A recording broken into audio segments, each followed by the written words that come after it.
Lai Ching-te took office as Taiwan's new president on Monday. He was sworn in at Taipei's historic presidential office, succeeding Tsai Ing-wen after serving as a vice president for 4 years.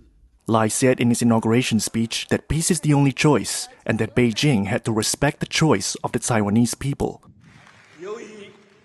The future of the Taiwan Strait plays a decisive role in the future of the world, and as the people who take over the democratic progress of Taiwan, the new government will steer peace and maintain the status quo, being neither overbearing nor self-effacing.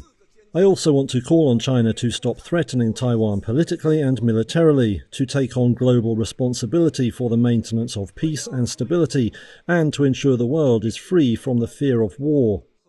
In attendance at the ceremony were former U.S. officials, lawmakers from various countries, and leaders from some of the 12 nations maintaining diplomatic ties with Taiwan. Lai said that people must be realistic about the threat posed by China, and the island must show its determination to defend itself. We have the ideal to pursue peace, but we must not have illusions.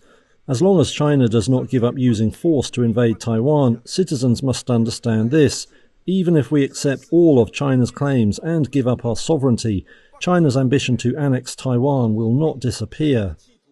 China did not respond immediately, despite previously labeling Lai a separatist. Since his election victory in January, Taiwan has faced continuous pressure from China, including frequent Air Force and Navy activities near the island.